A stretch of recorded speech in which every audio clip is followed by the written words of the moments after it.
Malam itu, dalam tidurnya dia bermimpi bertemu seorang biksu yang sedang naik harimau. Sang biksu itu berkata, "Hidup adalah serangkaian perubahan yang alami dan spontan. Jangan melawannya. Ia hanya akan menciptakan kesedihan. Biarkan kenyataan menjadi kenyataan. Biarkan segala sesuatunya mengalir secara alami ke depan dengan cara apapun yang dia suka."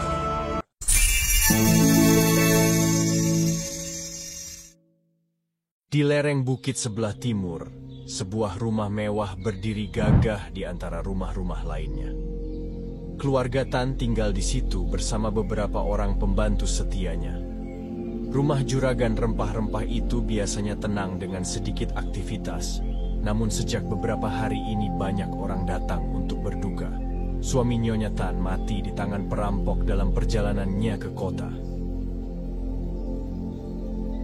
Beberapa hari setelah kematian suaminya yang cukup tragis, pagi itu Nyonya Tan tampak berada di kebun bunga miliknya. Raut mukanya masih terlihat lelah dan berduka. Wanita cantik paruh baya itu belum bisa melupakan peristiwa tragis yang menimpa suaminya. Mulai saat itu dia akan hidup sendiri dengan status barunya sebagai janda Tuan Tan Cantik kaya dan mewarisi jaringan bisnis rempah-rempah suaminya. Masa berkabung telah usai, hidup terus berlanjut dan roda bisnis harus diputar kembali. Gudang rempah-rempah di pasar sudah mulai beraktivitas normal. Para petani mulai mengirimkan hasil bumi ke sana. Kecantikan Nyonya Tan mulai bersinar kembali. Tiba-tiba handphonenya berdering, dia mendapat kabar bahwa pasar kebakaran dan gudangnya ikut terbakar. Semuanya habis, tanpa sisa. Kembali mental Nyonya Tan terguncang. Pandangan matanya kosong, seolah-olah tidak percaya. Dalam benaknya dia terus bertanya, "Kenapa nasib sial ini terus menimpaku? Dosa apakah yang sudah kulakukan? Apakah ini karma burukku? Semuanya sudah habis. Apakah aku bisa bangkit lagi? Bagaimana nasib pekerjaku? Apakah aku bisa melanjutkan hidup? Apa yang semesta inginkan dariku?" Malam itu, dalam tidurnya dia bermimpi bertemu seorang biksu yang sedang naik harimau. Sang biksu itu berkata, "Hidup adalah serangkaian perubahan yang alami dan spontan. Jangan melawannya. Ia hanya akan menciptakan kesedihan. Biarkan kenyataan menjadi kenyataan. Biarkan segala sesuatunya mengalir secara alami ke depan dengan cara apapun yang dia suka." Kemudian biksu itu berkata lagi, "Pergilah ke kuil, ikuti jalan itu," sambil menunjuk jalan setapak kecil. Pagi hari, ketika sedang minum teh, dia teringat mimpinya semalam. Apa maksud biksu itu? Kenapa aku harus menerima kenyataan? Tidakkah orang harus berusaha merubah nasibnya? Untuk apa dia menyuruhku pergi ke kuil? Nyonya Tan tidak menghiraukan mimpinya. Tiba-tiba salah satu tetangganya datang. Setelah cukup berbasa-basi, tetangga itu menyarankan untuk pergi ke Gunung Lawu mencari pesugihan. "Pergilah ke Gunung Lawu, di situ rezekimu bisa terbuka lagi, mengalir deras seperti dulu." Sudah banyak orang yang membuktikannya dan sekarang hartanya berlimpah. Nyonya Tan menjawab, "Mana bisa hidup semudah itu? Tidak ada yang instan di dunia ini, semua butuh proses." Tetangga itu kemudian berpamitan. Dia berjanji jika Nyonya Tan berubah, pikiran dia bersedia mengantar. Ketika dia akan masuk ke rumah, tiba-tiba dia mendengar suara di telinganya, "Pergilah ke kuil, ikuti jalan itu." Namun Nyonya Tan tidak menghiraukan, kan? Pikirannya dipenuhi tawaran menggoda dari tetangganya. "Mungkin ada baiknya aku pergi ke Gunung Lawu, mana tahu rezekiku lewat sana." Tidak ada salahnya dicoba. Handphone menjadi salah satu hiburan Nyonya Tan. Namun ketika membuka channel Sang Taipan di YouTube, dia terkejut melihat wajah biksu penunggang harimau itu muncul lagi di beranda. YouTube-nya sang biksu itu berkata, "Jika Anda depresi, Anda hidup di masa lalu. Jika Anda cemas, Anda hidup di masa depan. Jika Anda damai, Anda hidup di hari ini. Pergilah ke kuil, ikuti jalan itu." Perintah itu terdengar lagi. Rupa-rupanya Nyonya Tan masih belum peka dengan tanda-tanda itu. Dia matikan handphonenya dan pergi makan. Hari berganti hari, waktu terus berputar. Nyonya Tan masih belum bisa bangkit dari keterpurukannya.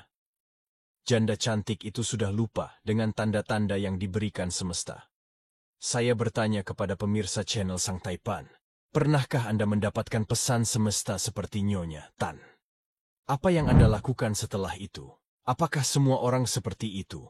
Kenapa pesan itu terus berdatangan? Adakah karma baik Nyonya Tan sehingga semesta memberi pesan kepadanya? Pernahkah muncul ide untuk mencari pesugihan? Ketika Anda sedang terpuruk. Ketika Nyonya Tan sedang berada di kebun bunga, dia melihat rombongan biksu datang ke rumahnya. Dia segera mengambil beberapa karung beras dan memberikan kepada para biksu itu. Entah dari mana datangnya, seorang biksu tua mendekatinya sambil berkata, "Perjalanan 1000 mil diawali dengan satu langkah kecil, pergilah ke kuil, ikuti jalan itu." Raut muka Nyonya Tan berubah, dia kaget dengan pesan itu. Rombongan biksu itu pergi melanjutkan perjalanannya, dan alangkah kagetnya Nyonya Tan. Ternyata biksu tua tadi tidak tampak pergi bersama rombongan itu. Kepalanya dipenuhi banyak pertanyaan. Siapakah biksu tua itu? Dari mana dia datang? Kemana biksu tadi pergi? Pesan semesta yang datang bertubi-tubi akhirnya membuat dia merenungkan perjalanan hidupnya. Ironisnya, tetangga yang menyarankan untuk mencari pesugihan itu tidak pernah datang lagi. Hal ini sungguh aneh. Apakah Nyonya Tan tahu bahwa semesta memilih orang untuk menjalankan tugasnya seperti yang semesta kehendaki? Mengapa harus Nyonya Tan?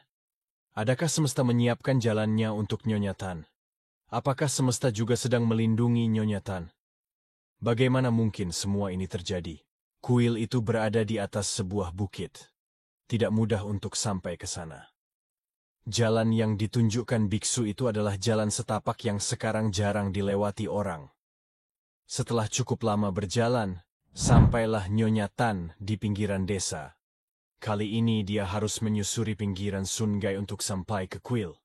Anehnya tidak ada perasaan takut sedikit pun. Dia merasa ada yang mengawasi dan menemani Nea. Dari depan tampak seorang wanita tua yang menggendong kayu berjalan ke arahnya. Setelah dekat, Nyonya Tan bertanya sambil menawari minum. Berapa lama lagi bisa sampai ke kuil itu? Adakah jalan pintas menuju ke sana? Wanita tua itu menolak minumannya dengan halus, kemudian menjawab, "Tidak ada jalan pintas menuju kuil itu. Kamu butuh setengah hari untuk sampai ke sana. Hanya ini jalan satu-satunya menuju ke sana, ingatlah. Jika Anda tidak mengubah arah, Anda mungkin berakhir di tempat yang Anda tuju." Wanita tua itu kemudian meninggalkan Nyonya Tan. Hari semakin siang dan Nyonya Tan baru sampai di kaki bukit. Dia ingat dulu suaminya pernah mengatakan, "Keyakinan adalah teman terbaik." Setelah menyeberangi anak sungai yang berair jernih, dia harus segera menaiki anak tangga menuju ke kuil. Dia terkejut ketika melihat patung harimau besar di ujung anak tangga. Ini seperti harimau yang dinaiki biksu dalam mimpinya beberapa hari yang lalu. Dan keanehan kembali terjadi. Nyonya Tan mendengar suara auman harimau. Suara itu terdengar sangat dekat. Nyonya Tan sangat ketakutan. Kakinya gemetar, tidak bisa bergerak. Dalam ketakutannya, ada seorang biksu tua yang sedang menyapu berkata, "Nyonya jangan takut. Musuh manusia bukanlah setan, tetapi dirinya sendiri." Kemudian biksu tua itu berkata lagi, "Nyonya sudah ditunggu, naiklah ke atas." Rupa-rupanya biksu itu tahu apa yang sedang terjadi. Dia tidak mau menambah ketakutan Nyonya Tan. Inilah yang disebut guru besar Lao Tzu, memahami orang lain adalah kebijaksanaan. Memahami diri sendiri adalah pencerahan. Setelah sampai di dalam kuil, Nyonya Tan melihat seorang biksu yang tidak asing lagi baginya. Dialah biksu penunggang harimau itu. Biksu itu kemudian berkata, "Selamat datang di kuil. Kami sudah cukup lama menunggu Anda. Saya ikut berduka dengan musibah yang menimpa Anda. Semoga semesta melindungi Anda. Saya ingat ajaran Guru Agung Lao Tzu. Beliau berkata, jaga pikiranmu, itu menjadi kata-katamu. Perhatikan kata-katamu. Itu menjadi tindakanmu. Perhatikan tindakanmu. Itu menjadi kebiasaanmu. Perhatikan kebiasaanmu. itu menjadi karaktermu. Perhatikan karaktermu, itu menjadi takdirmu. Dan Anda selama ini sudah melakukan hal itu. Nyonya Tan bingung dari mana biksu ini tahu, padahal dia belum pernah bertemu biksu ini sebelumnya. Tiba-tiba biksu itu berkata lagi, "Ada seorang wanita yang mencari Anda. Dia jauh-jauh datang ke kuil hanya untuk bertemu Anda. Selamat Nyonya. Semesta telah memilih Anda. Pergilah ke taman itu. Nyonya sudah ditunggu." Singkat kata, wanita itu adalah seorang buyer dari Eropa yang sedang mencari rempah-rempah. Mereka pun sepakat untuk bekerja sama. Beberapa tahun kemudian bisnis Nyonya Tan berkembang pesat. Dalam perjalanannya, Nyonya Tan banyak mendirikan yayasan sosial untuk membantu orang-orang yang kurang beruntung. Nyonya Tan meninggal di usia 90 tahun. Hingga akhir hayatnya Nyonya Tan tetap menjanda. Perusahaannya diserahkan kepada yayasannya. Pesan terakhir Nyonya Tan sebelum meninggal adalah, jika Anda memberi seseorang seekor ikan, Anda memberinya makan selama sehari. Jika Anda mengajari seseorang memancing, Anda memberinya makan seumur hidup. Sahabat Sang Taipan, pesan moral dari kisah ini adalah, jika semesta sudah memilih, semuanya akan terjadi. Tidak ada manusia yang bisa menolak takdirnya. Semesta punya banyak cara untuk mewujudkan takdirnya. Semoga video ini bermanfaat.